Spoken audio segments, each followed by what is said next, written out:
Welcome to V9 news headlines చూద్దాం. Jinnah tower వివాదంపై BJP YCP ఘర్షణ. జిన్నా టవర్ పేరు మార్పుపై రాజకీయ దుమారం, బానిసత్వపు గుర్తు అని బీజేపీ ఆరోపణలు. జిన్నా స్వాతంత్ర యోధుడన్న వైసీపీ నేతలు. మత సామరస్యంపై చర్చకు దారితీసిన వివాదం, ఫోన్ ట్యాపింగ్ పై సంచలన వ్యాఖ్యలు చేసిన బండి. ఎంపీగా ఉన్న సమయంలో ఫోన్ ట్యాపింగ్ చేశారన్న బండి. బీఆర్ఎస్ హయాంలోనే మొదటి బాధితుడని ఆరోపణ. వివేక కేసులో సిబిఐ విచారణపై వైఎస్ సునీత ఫైర్. వివేక హత్యపై పూర్తి సిబిఐ విచారణ జరగలేదనే ఆరోపణ. పోలీసులపై అధికార దుర్వినియోగం చేశారన్న విమర్శ. న్యాయపరంగా ఆగడాలు తప్పవన్న వైఎస్ సునీత. వాసవి అమ్మవారికి 25 లక్షల నోట్లతో అలంకారం. పాలింగిలో కనకదుర్గ అమ్మవారు ధనలక్ష్మిగా దర్శనం. ఆలయాల్లో నోట్ల అలంకారంతో భక్తుల హర్షం. శ్రావణ శుక్రవారం పూజలు ఘనంగా నిర్వహణ. ఇక వార్త వివరాల్లోకి వెళ్తే, గుంటూరులోని జిన్నా టవర్ పేరు మార్చాలన్న బీజేపీ డిమాండ్ రాజకీయ దుమారాన్ని రేపుతోంది. బానిసత్వ గుర్తుగా దీన్ని విమర్శించిన బీజేపీకి వైసీపీ మైనార్టీ నేతలు వ్యతిరేకంగా స్పందించారు.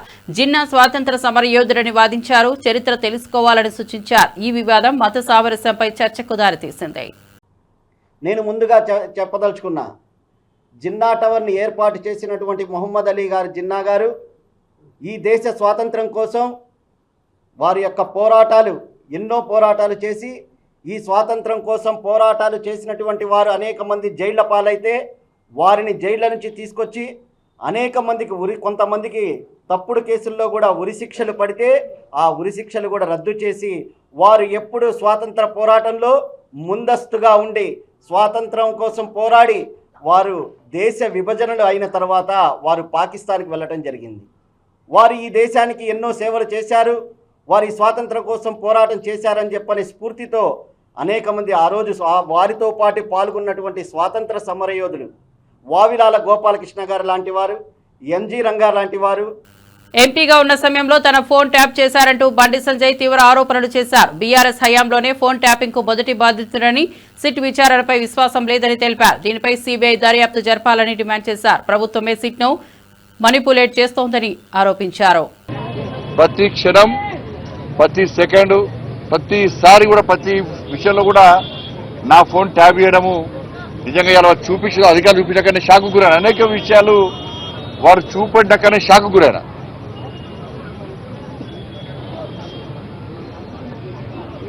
ఎంత నీచులు వీళ్ళంటే కేసీఆర్ కుటుంబము మావోయిస్టులకు సంబంధించి ఫోన్లను ట్యాబ్ చేయాలి. ఆ లిస్టులో మా పేర్లు పెట్టారు. మావోయిస్టు లిస్టులో మా పేర్లు పెట్టి మా ఫోన్లను ట్యాబ్ చేశారు. నాదే కాదు, అప్పుడు పిసిసి అధ్యక్షుడు ఉన్నటువంటి ఇప్పటి ముఖ్యమంత్రి రేవంత్ రెడ్డి గారి పేరు ఉంది. అలా కేసీఆర్ అల్లుడు హరీష్ రావు పేరు కూడా ఉంది. అలా వాళ్ళ ఫోన్ ట్యాబ్ చేశారు. మొట్టమొదటిసారి అసలు ఫస్ట్ బాధితున్నా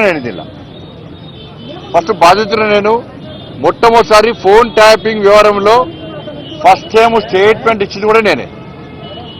నేను గతం నుంచి చెప్తున్నా, ఇది మూర్ఖత్వ ప్రభుత్వము.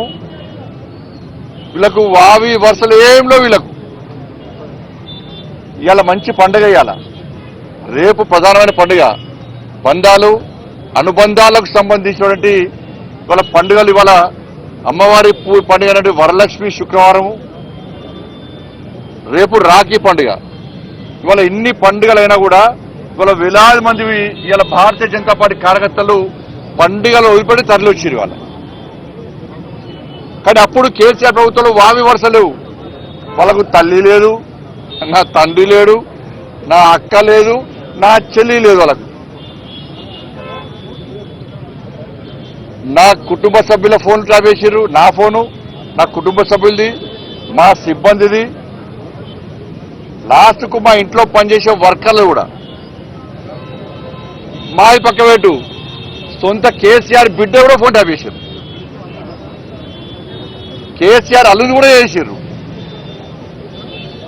వీళ్ళని ఏమనాలో తెలంగాణ సమాజం ఆలోచించాలి. అధికారులు నా దగ్గర సమాచారం, నేను నిన్న కానీ మొన్న కానీ చాలా మంది మాజీ అధికారులతో మాట్లాడినా, నా దగ్గర ఉన్నటువంటి ఆధారాలు కానీ నాకున్న సమాచారాన్ని కానీ పూర్తిగా వాళ్ళకు రిపోర్ట్ ఇవ్వడం జరిగింది. వాళ్ళు చెప్తున్న విషయాలు ఇంటుంటే ఎంత ఆశ్చర్యం అనిపించిందంటే ఇంత ఘోరమైనటువంటి పరిస్థితి ఇది. వాళ్ళు చెప్పే విషయాలు ఇంటుంటే.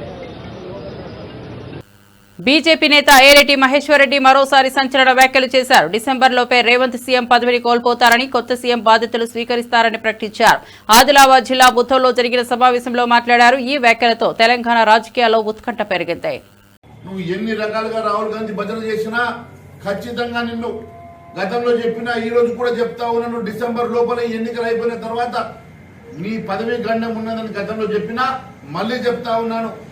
ఈ స్థానిక ఎన్నికల తర్వాత డిసెంబర్ లోపల రేవంత్ రెడ్డి ముఖ్యమంత్రిగా దిగిపోవడం ఖాయం. కొత్త ముఖ్యమంత్రి రాబోతా ఉన్నాడు తెలంగాణ రాష్ట్రానికి. నేను మరొకసారి తెలియజేస్తా ఉన్నాను. వైఎస్ సునీత తీవ్ర వ్యాఖ్యలు చేశారు. కర్నూలులో పోలీసులు అధికారాన్ని దుర్వినియోగం చేశారని విమర్శించారు. తగినట్లు దర్యాప్తు జరిగితే న్యాయం తప్పదు అని అన్నారు. పోలీసులను తమ చేతిలో మలుచుకున్నారని చెప్పారు. సిబిఐ విచారణ పూర్తిగా జరగలేదని ఆరోపించారు. హైకోర్టు జడ్జి గారు ఇక్కడ ఏదో జరుగుతుంది అని గ్రహించి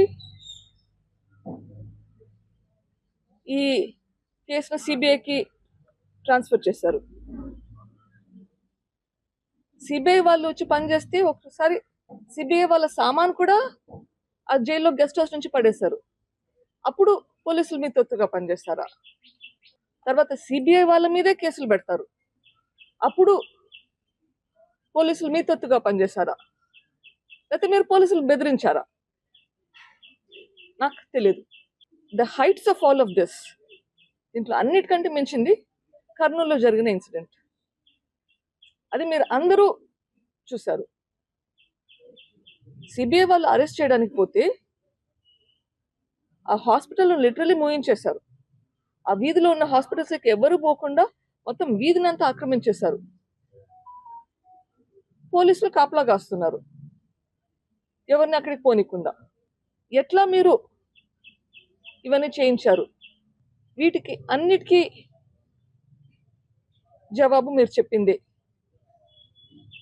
మీరు చేసిన పనులే ఇప్పుడు మీరు చేస్తున్నారు అనుకుంటున్నారు.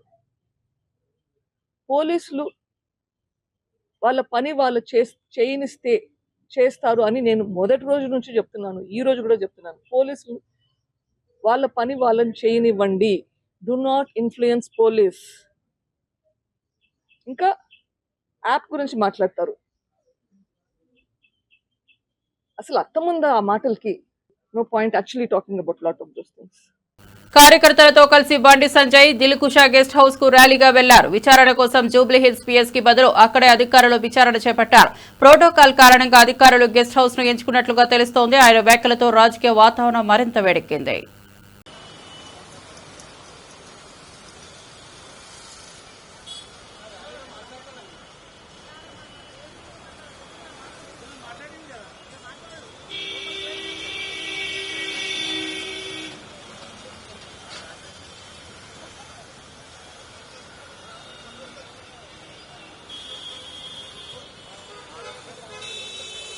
ఆఫ్ చేసినావా? అయినా నేను జనరల్ వేసినాలే.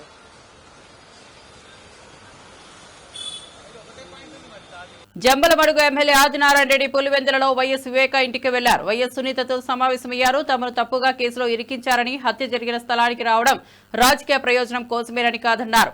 గత ప్రభుత్వం కుట్ర పన్నిందన్నారు. నన్ను తుదముట్టించేదానికి మొన్న 5 ఏళ్ల పాటు అన్ని ప్రయత్నాలు చేశారు. నా మీద కేసులు పెట్టారు. నన్ను చంపడానికి అన్ని ప్రయత్నాలు చేశారు. రాజకీయ ప్రాధాన్యత మా మీద పెట్టిన ఆమె ఇప్పుడు గమనించింది మేము చేయలేదనే తప్పును. ఆమె చెప్పి దానికి వాళ్ళ అమ్మను కూడా కనపడాలని, మేము చేయలేదు తప్పు, ఈ ప్రదేశాన్ని చూడాలా, మేము ఇక్కడే ఉన్నాం, ఒకసారి చూసిపోతే మేము తప్పుడు చేయలేదు, వాళ్ళు తప్పు చేసినారని వాళ్ళ బాధను మేము పంచుకోవాలని వచ్చినాం. మా బాధను కూడా వాళ్ళు పంచుకున్నారు కూడా. నేను బాధితులే, వాళ్ళు బాధితులం కాబట్టి ఆ బాధతో ఒకసారి కనపడి వాళ్ళనే ఇక్కడికి వచ్చినది. ఆమె ఎన్నికల ప్రచారం ఇక్కడ స్థానిక వాసి, ఆమె రావాలనుకుంటే రావచ్చు. మేముగా ఆమెను మా ఎన్నికల ప్రచారానికి రమ్మని అడగడానికి రాలేదు. అది ఆమె ఇష్టం. డెమోక్రసీలో ఆమె ఇష్టం. బీఆర్ఎస్ నేత గువ్వల బాలరాజుపై ఓ కార్యకర్త బాధ వెలుగుచ్చారు. 2007 నుంచి పార్టీలో ఉన్నారని, దయచేసి వెళ్లొద్దని వేడుకున్నారని తెలిపారు. పార్టీకి నిబద్ధత ఉన్న కార్యకర్తల్ని పక్కన పెట్టి బీజేపీ వైపు వెళ్తున్నారని విమర్శించారు. ఇదేనా నాయకత్వం అని నిలదీశారు. ఒక కార్యకర్త అయితే నిన్నగాక మొన్న ఒక మీటింగ్ కొడితే కార్యకర్త 2 చేతులు జోడించి, సార్ 2007 సంవత్సరం నుంచి మీతోనే తిరుగుతున్నాను, దయచేసి పోకండి సార్, బీఆర్ఎస్ పార్టీ గెలవబోతున్నది, మీరెందుకు పోతున్నారు సార్ అంటే ఆయన గుండె కరగలేదు. ఇవాళ ఎక్కడ పోయిండండి ఆయన? బీజేపీ అధ్యక్షుడు రామచంద్రరావు దగ్గరికి పోయిండు. ఇదేనా ఒక బీఆర్ఎస్ నాయకుడు చేయాల్సిన పని? ఒక ఎంపీగా పోటీ చేసిండ్రు, మీరు 2 సార్లు ఎమ్మెల్యే అయినరు, చీఫ్ విప్గా మీకు విప్గా అవకాశం ఇచ్చారు పెద్దలు కేసీఆర్ గారు. అదే విధంగా మీకు నాగర్ కర్నూలు జిల్లా అధ్యక్షులు కూడా చేసిండ్రు. ఇంతమంది గొప్ప మనసున్న కార్యకర్తలు, పార్టీని ప్రాణానికన్నా ఎక్కువగా ప్రేమించే కార్యకర్తలు, నాయకులు ఇంతమంది ఉండగా వైఎస్ఆర్సీపీ మహిళా విభాగాధ్యక్షురాలు వరదు కళ్యాణి ఘాటు వ్యాఖ్యలు చేశారు. ఉచిత బస్సులపై ప్రజలను మోసం చేస్తున్నారని ఆరోపించారు. తిరుపతికి వెళ్లాలంటే 14 బస్సులు మారాల్సిన పరిస్థితి ఉందన్నారు. 2.5 కోట్ల మహిళలు నమ్మించి మోసం చేస్తున్నారని మండిపడ్డారు. సో వీళ్ళు ఏం చెప్పుకున్నారు యాడ్స్ లో? తిరుపతి, కాణిపాకం, శ్రీకాళహస్తి, విజయవాడ, అన్నవరం, సింహాచలం, ఈ మొక్కులన్నీ కూడా కూటమి ప్రభుత్వంలో అభ్యర్థులకి, కూటమి వాళ్ళకి ఓట్లు వేస్తే ఆ ప్రభుత్వం జూన్ 4వ తేదీన వచ్చాక మొక్కులన్నీ ఫ్రీగా తీర్చేసుకోవచ్చు అనేసి.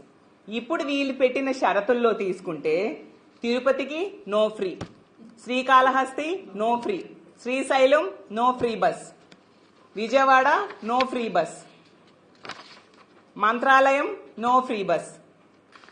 తిరుపతికి ఒక మహిళ ఫ్రీ బస్సులో వెళ్ళాలి అంటే ఒక 14 బస్సులు మారాలి. అంత దారుణంగా కండిషన్స్ వీళ్ళు పెట్టిన పరిస్థితి మనందరం చూసాం. ఇది మోసం దగా కాదా అని నేను అడుగుతూ ఉన్నాను. ఇంత దారుణంగా మహిళల్ని, ఈ రాష్ట్రంలో మిమ్మల్ని నమ్మి ఓట్లేసిన మహిళల్ని, 2.5 కోట్ల మంది మహిళలు ఉన్నారు, వాళ్ళని ఈ విధంగా మోసం చేయడం సమంజసమేనా చంద్రబాబు నాయుడు గారు, పవన్ కళ్యాణ్ గారు, కూటమిలో ఉన్న మంత్రులు అని నేను అడుగుతూ ఉన్నాను. ఇన్ని యాడ్స్ ఇచ్చారు, ఇలా ప్రచార సభల్లో చెప్పారు, ఈ మాటలు నమ్మి మహిళలందరూ ఓట్లేశారు. ఇప్పుడు ఈ విధంగా కండిషన్స్ పెట్టారు. మహిళలు ఏ విధంగా ఫ్రీ బస్ ద్వారా వాళ్ళ మొక్కులు తీర్చుకుంటారు అని మేము అడుగుతూ ఉన్నాము. అలాగే తీసుకుంటే ఈ ఫ్రీ బస్ అయ్యే ఖర్చు నెలకి 300 కోట్లు, అంటే ఏడాదికి 3000 కోట్లు. ఈ రోజు చంద్రబాబు నాయుడు గారు, పవన్ కళ్యాణ్ గారు, లోకేష్ గారు స్పెషల్ ఫ్లైట్స్ లో తిరుగుతున్నారు. దానికి ఎంత ఖర్చు అవుతుంది?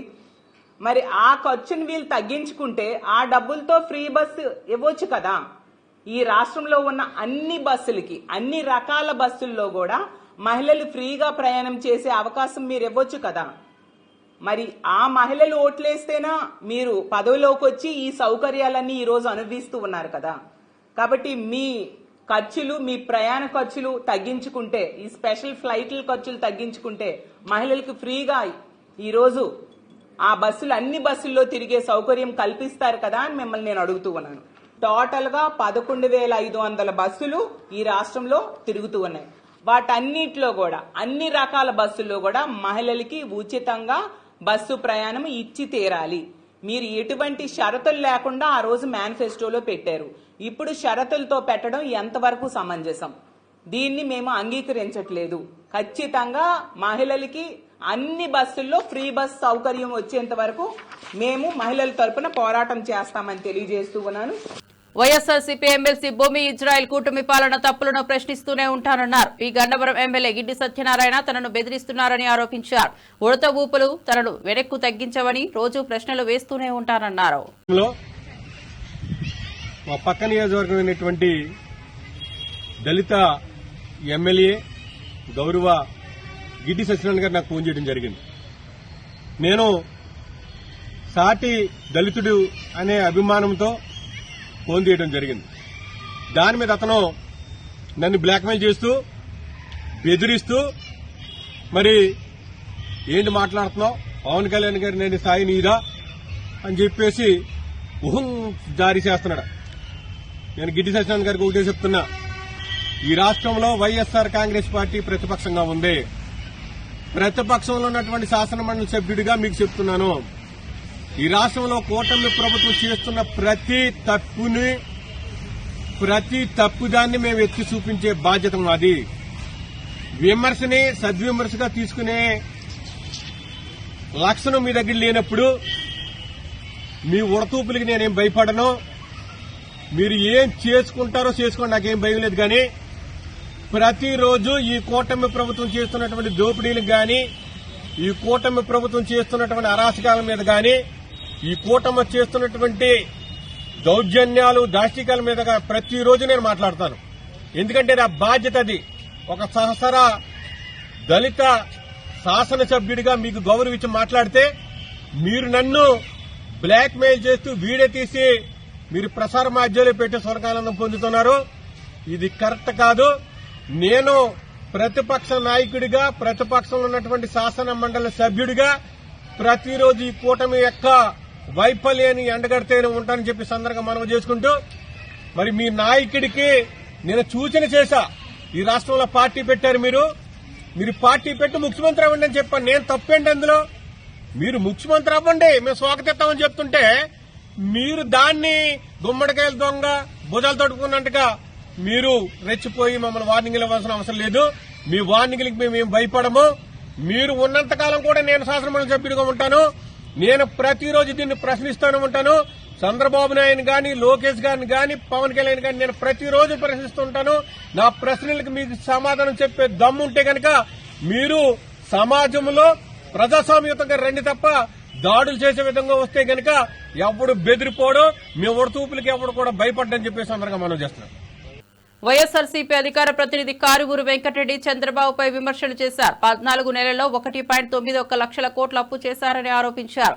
అభివృద్ది కార్యక్రమాలు ఆపేసి అప్పులపై దృష్టి పెట్టారని మండిపడ్డారు. వైఎస్ జగన్ హయాంలో ఇటువంటి పరిస్థితి ఎప్పుడూ లేదన్నారు.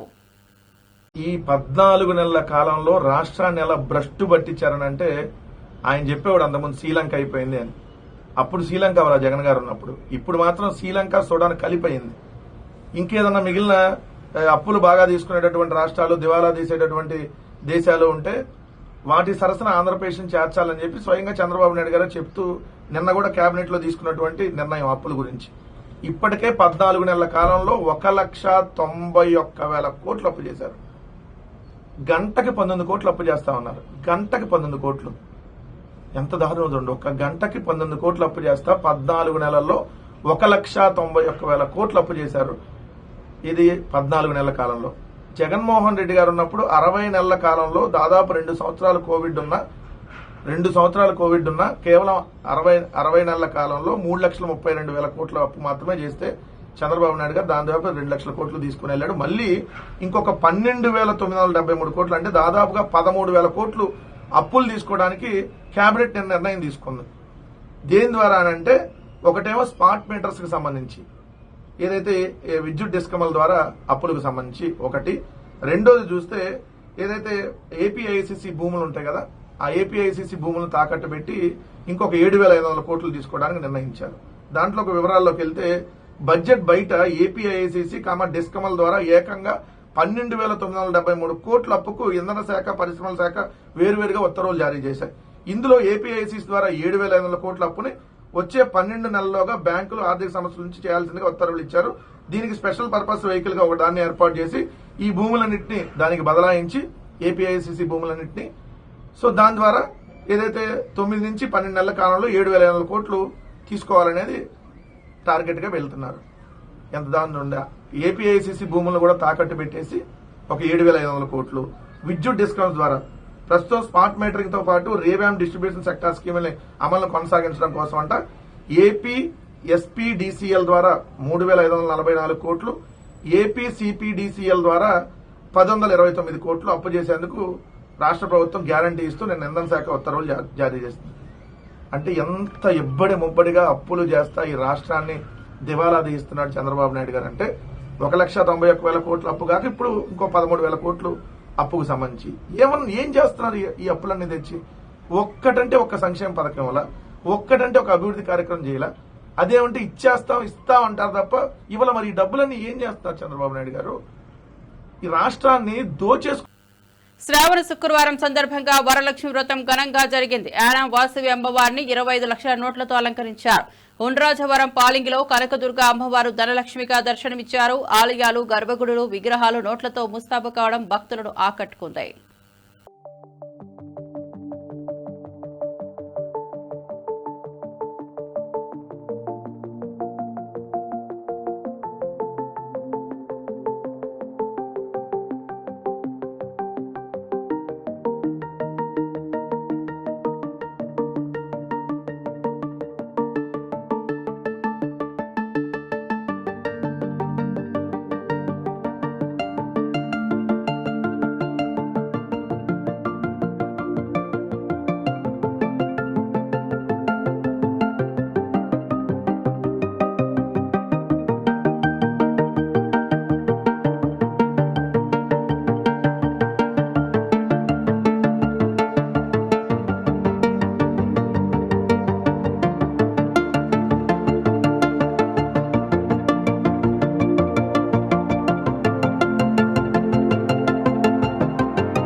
పట్టుబదిలంగా మై గవర్నమెంట్ అంటూ ముక్త కంఠంతో మాట్లాడే సీఎం బృందం న్యాయాన్ని తప్పుదారి పట్టిస్తోందని శాసనమండలి విపక్ష నేత బొత్స సత్యనారాయణ విమర్శించారు.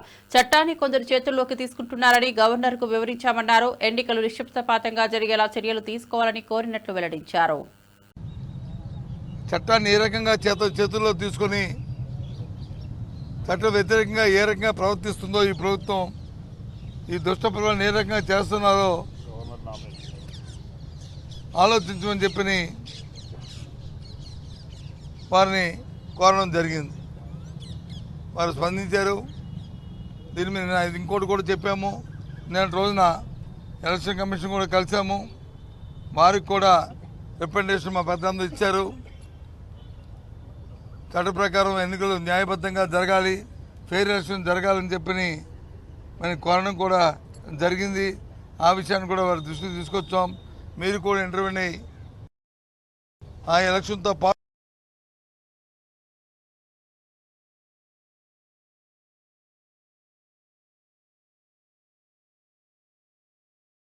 కూడదని ఒక బాధ్యత ప్రతిపక్ష పార్టీగా కోరుకుంటున్నాం.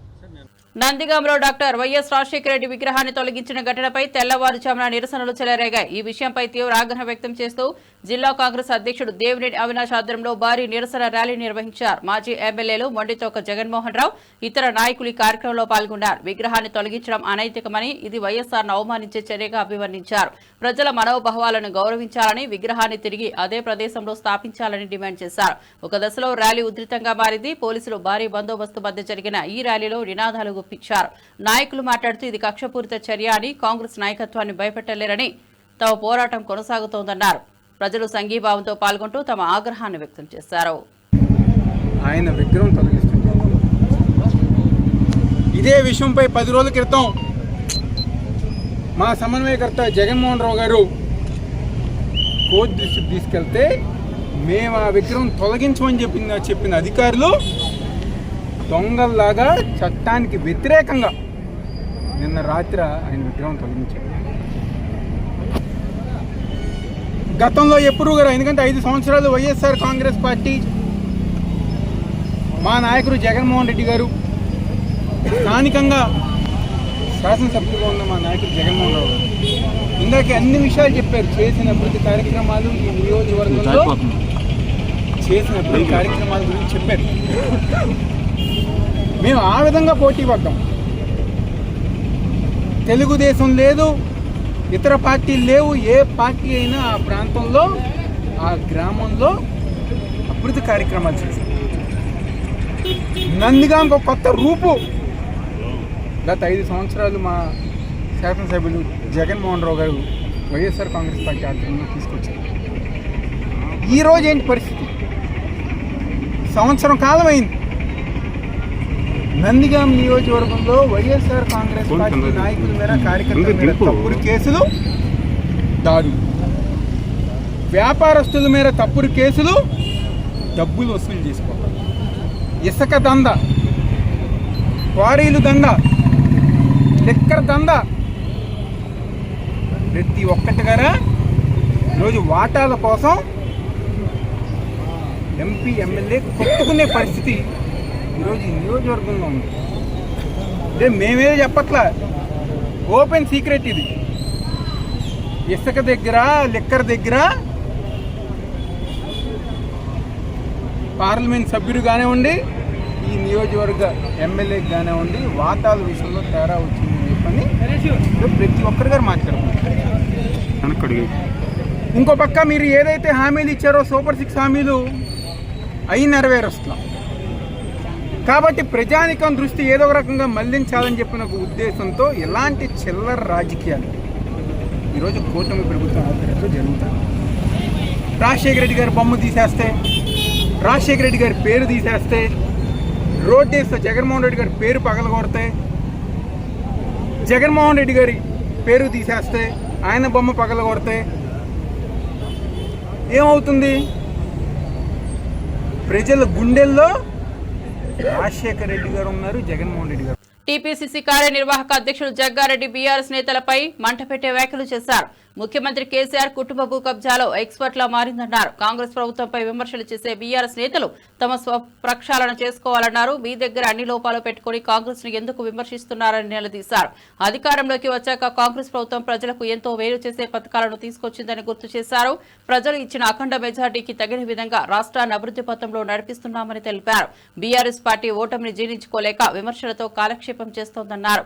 దోపిడీ రాజకీయాలకు ప్రజలు ఓటుతో గుణపాఠం చెప్పారు. ఇకపై కూడా ప్రజల అవినీతి నేతలను ఎప్పటికీ తిరస్కరిస్తారన్నారు. ఎంటైర్ ఫ్యామిలీ బామర్దులు, అల్లుళ్ళు, కూతుర్లు,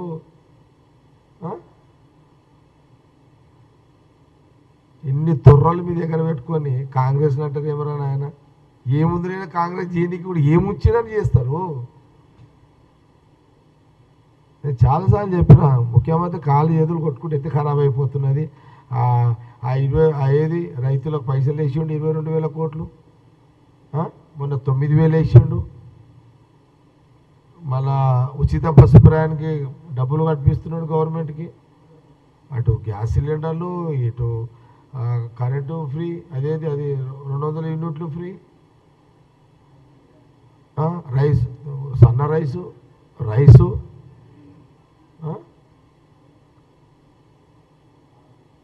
రేషన్ కార్డు, ఆరోగ్యశ్రీ,